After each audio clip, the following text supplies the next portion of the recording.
9 মাসের দীর্ঘ মহাকাশ জীবনের ইতি টেনে অবশেষে পৃথিবীতে অবতরণ করেছে মহাকাশচারী সুনিতা উইলিয়ামস ও বুচ উইলমোর। গেল মঙ্গলবার যুক্তরাষ্ট্রের ফ্লোরিডা উপকূলে অবতরণ করেন তারা। আপাতত চিকিৎসকের তত্ত্বাবধানে রয়েছে দুজন।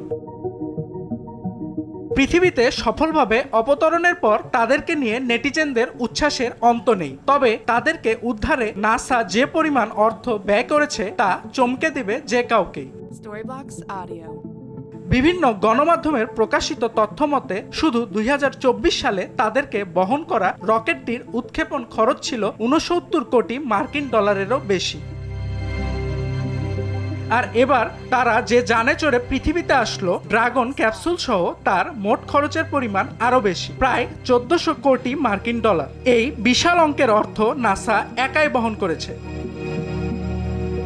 শুধু খরচের পরিমাণ নয়, তাদের অবতরণের পদ্ধতিও বেশ চমকপ্রদ। তাদেরকে স্থলের পরিবর্তে জলে নামানো হয়েছে। এর পেছনেও ব্যাখ্যা রয়েছে।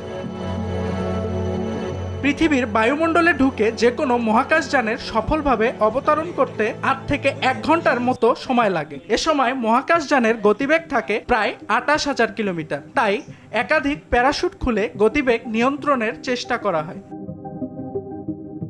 তারপরও সমতল ভূমিতে অবতরণ করলে মহাকাশযান ক্ষতিগ্রস্ত হওয়ার সম্ভাবনা থাকে। এ কারণে সমতল অপেক্ষা জলকে অবতরণের জন্য বেছে নেওয়া হয়। তাই সুনিতা ও বুচকে বহনকারী রকেটটি জলে অবতরণ করে।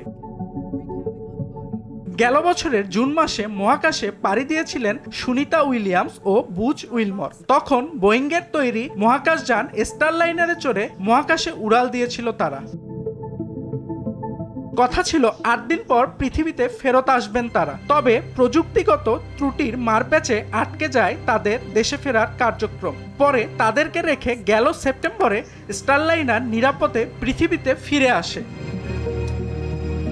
এরপর তাদেরকে ফিরিয়ে আনতে বেশ কয়েকবার উদ্যোগ নেয় নাসা। তবে দ্বিতীয় মেয়াদে ক্ষমতায় আসার পর সুনিতা ও বুচকে পৃথিবীতে ফেরাতে জোর দেন মার্কিন প্রেসিডেন্ট ডোনাল্ড ট্রাম্প। সবশেষ ট্রাম্পের আস্থাভাজন ইলন মাস্কের মালিকানাধীন সংস্থা স্পেসএক্সের মহাকাশযানে চেপে পৃথিবীতে অবতরণ করে সুনিতা ও বুচ। অর্ণব প্রসাদ, RTV।